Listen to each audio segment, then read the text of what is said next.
Sagar and welcome back to my YouTube channel SS study points.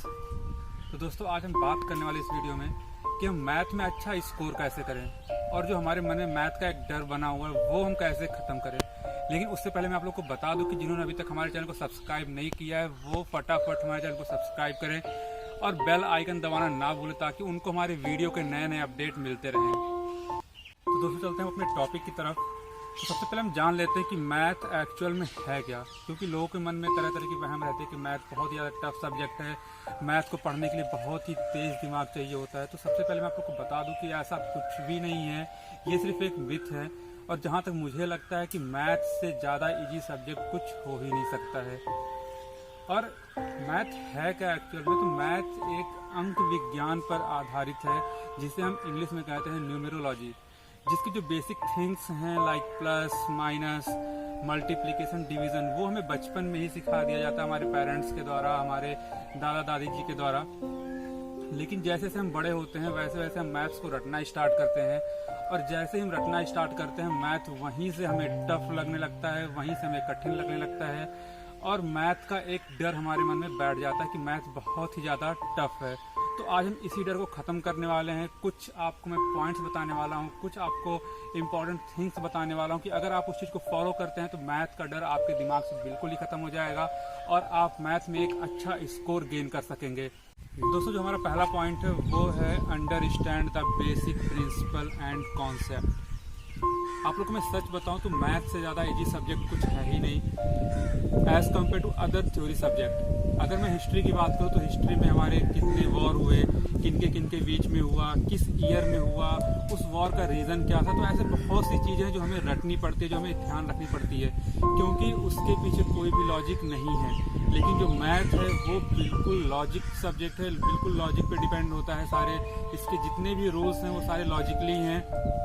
अगर एक बार हमें इसका लॉजिक समझ में आ गया, इसका कॉन्सेप्ट समझ में आ गया तो हमें आगे कोई भी प्रॉब्लम फेस नहीं करना पड़ेगा। मैं आपको एग्जांपल के लिए मैं आपको एक बता दूं कि मैं भी क्लास 4th और 5th के बच्चों को मैं ट्यूशन देता हूं। एक बार मैंने उनको एक क्वेश्चन दिया, उनकी ही बुक से दिया सॉल्व करने के लिए। क्वेश्चन था, मुझे एग्जैक्टली तो याद नहीं है, लेकिन क्वेश्चन था कि एक लड़के ने कुछ अमाउंट का उसने बुक परचेज किया, कुछ अमाउंट का उसने पेन परचेज किया और कुछ अमाउंट का उसने चॉकलेट परचेज की और कुछ अमाउंट उसके पास लेफ्ट बचता है। तो क्वेश्चन था कि स्टार्टिंग में उसके पास कितने अमाउंट थे, उसके पास कितने पैसे थे। जब मैंने बच्चों को दिया सॉल्व करने के लिए तो उन्होंने लेफ्ट देखा बुक में और क्वेश्चन को गलत कर दिया, उन्होंने अमाउंट को माइनस कर दिया लेफ्ट देखते ही। जब मैंने उनसे पूछा तो उन्होंने बताया कि हमारे स्कूल में हमारे टीचर ने ऐसे ही बताया है कि जहाँ पे आप लेफ्ट देखो वहाँ पे आप माइनस कर दो, जहाँ पे आप हाउ मच देखो वहाँ पे आप प्लस कर दो। तो इसमें मैं टीचर से भी एक रिक्वेस्ट करना चाहता हूँ जो भी स्कूल में पढ़ाते हैं कि बच्चों को ऐसे गलत ट्रिक्स मत बताएं क्योंकि अभी वो बच्चे बिल्कुल बेसिक से स्टार्ट कर रहे हैं। अगर उनका बेसिक ही गलत होगा तो वो आगे भी गलतियाँ करेंगे। तो पहले खुद का कॉन्सेप्ट क्लियर कर लें कि आपको किस क्वेश्चन में क्या चीज़ अप्लाई करना है, कौन सा फॉर्मूला अप्लाई करना है, उसके बाद आप बच्चों को पढ़ाएं। तो इसका मेन मोटो ये है इस पॉइंट्स का कि जो भी बेसिक कॉन्सेप्ट है, जो भी बेसिक प्रिंसिपल है उसको आप पहले सीखें कि कैसे हमें सॉल्व करना है क्वेश्चन। तो दोस्तों जो हमारा सेकंड पॉइंट है वो है मोर एंड मोर प्रैक्टिस। हमने बेसिक कॉन्सेप्ट सीख लिया, हमने बेसिक प्रिंसिपल सीख लिए, तो क्या इतना काफ़ी होगा मैथ में अच्छे स्कोर गेन करने के लिए? बिल्कुल भी नहीं। मैं आपको एक एग्जांपल देता हूँ कि आपको 2 व्हीलर या 4 व्हीलर की आपको बेसिक कॉन्सेप्ट, बेसिक थ्योरी बता दी जाए तो क्या आप उसको ड्राइव कर पाएंगे? ऐसा बिल्कुल भी नहीं है। जब तक आप खुद से उसको नहीं चलाएंगे, जब तक आप प्रैक्टिस नहीं करेंगे तब तक आप उसको नहीं चला सकते हैं। तो ठीक इसी प्रकार से मैथ में है कि जितना ज़्यादा आप मैथ में प्रैक्टिस करेंगे उतना ही ज़्यादा आपका कॉन्सेप्ट क्लियर होगा, क्योंकि मैथ में छोटे छोटे ट्विस्ट होते हैं और वो ट्विस्ट आपके तभी क्लियर होंगे जब आप क्वेश्चंस करेंगे, नंबर ऑफ क्वेश्चंस आप सॉल्व करेंगे, ज़्यादा से ज़्यादा प्रैक्टिस करेंगे क्वेश्चंस के ऊपर। क्योंकि अगर आप वो ट्विस्ट अगर आप नहीं, उस ट्विस्ट के बारे में अगर आप नहीं सीख पाएंगे तो आप एग्ज़ाम में गलत करके आएंगे और आपके स्कोर भी कम रहेंगे। तो आपसे रिक्वेस्ट है कि आप अगर मैथ पढ़ रहे हैं तो आप ज़्यादा से ज़्यादा प्रैक्टिस करें। और ये भी एक रीज़न है कि अगर आप ज़्यादा से ज़्यादा प्रैक्टिस करेंगे तो मैथ का जो डर होगा वो आपके दिमाग से ख़त्म हो जाएगा।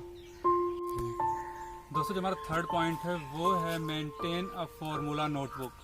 इसका मतलब ये है कि जो भी आप पढ़ रहे हैं, जो भी आप क्वेश्चन सॉल्व कर रहे हैं, उसमें जो भी फॉर्मूला आपका यूज़ हो रहा है उसका एक आप अलग नोटबुक बनाएं। क्योंकि ऐसा नहीं है कि आप एक क्लास में जो फॉर्मूला यूज़ कर रहे हैं वो अगले क्लास में यूज़ होने वाला नहीं है। मैं आपको एक चीज़ क्लियर कर दूं कि जो भी फॉर्मूला आप यूज़ कर रहे हैं अभी इस क्लास में, एक क्लास में, वो आपका हमेशा यूज़ होने वाला है। और मैथ के सारे फॉर्मूले हमेशा यूज़ होते हैं। तो कोशिश करें कि आप एक उसका अलग नोटबुक बनाएं। और उसका दूसरा फ़ायदा ये भी रहेगा कि सारे फॉर्मूले आपके एक जगह इकट्ठे हो जाएंगे और एग्ज़ाम के टाइम में आपको रिवीजन करने में आसानी होगी। क्योंकि बहुत बार ऐसा होता है कि जब भी हमारा एग्ज़ाम आता है तो हम अलग अलग लेसन उठाते हैं, अलग अलग उसका हम फॉर्मूला सर्च करते हैं। तो ऐसे में आपको फॉर्मूला एक जगह मिल जाएगा। तो आपसे रिक्वेस्ट है कि जब भी आप मैथ पढ़ने बैठें तो एक अलग नोटबुक लेके बैठे जिसमें जो भी फॉर्मूला आपको मिल रहा है वो आप उसमें अलग से नोट करते जाएं। दोस्तों, जो मेरा फोर्थ और लास्ट पॉइंट है वो है study in distraction free environment. दोस्तों, मैं आप लोग को बता दूं कि ये पॉइंट मैंने पहले भी वीडियो मैंने डिस्कस किया हुआ है ऑलरेडी। तो जिन्होंने मेरा पहला वीडियो नहीं देखा उसका मैं लिंक डिस्क्रिप्शन में शेयर कर दिया है, उसको आप जाके एक बार देख लें। फिलहाल मैं ये पॉइंट इस वीडियो में भी डिस्कस करने वाला हूँ क्योंकि ये बहुत ही ज़्यादा इंपॉर्टेंट पॉइंट है। और मैं बता दूं कि जो भी आप पढ़ रहे हो वो आप एक ऐसे इन्वायरमेंट में पढ़े जहाँ पे आपको कोई डिस्टर्ब करने वाला ना हो। और ख़ास करके जब आप मैथ पढ़ रहे हो तो आप बिल्कुल ही इस इन्वायरमेंट में बैठे जहाँ पे आपको कोई डिस्टर्ब करने वाला ना हो। क्योंकि जब तक आपका फोकस, जब तक आपका कंसंट्रेशन आपके बुक पे नहीं होगा, आपके क्वेश्चंस पे नहीं होगा, तब तक आप उसको अच्छे से लर्न नहीं कर पाएंगे, उसको अच्छे से आप सीख नहीं पाएंगे। तो कोशिश रहे कि जब भी आप मैथ पढ़ रहे हो, मैथ के अलावा अदर सब्जेक्ट भी अगर आप पढ़ रहे हैं तो आप ऐसे इन्वायरमेंट में पढ़े जहाँ पे आपको कोई डिस्टर्ब ना करे। लेकिन खास करके जब आप मैथ पढ़ रहे हो तो आप ऐसे ही इन्वायरमेंट में पढ़ें जहाँ पे आपको कोई डिस्टर्ब करने वाला ना हो। इससे क्या होगा कि आप अच्छे से उसको सीख पाएंगे और लंबे समय तक आप उसको ध्यान में रख पाएंगे। उम्मीद करता हूँ दोस्तों आपको वीडियो पसंद आई होगी। अगर आपको ये वीडियो पसंद आया हो तो हमारी वीडियो को लाइक करें, चैनल को सब्सक्राइब करें और ज़्यादा से ज़्यादा शेयर करें।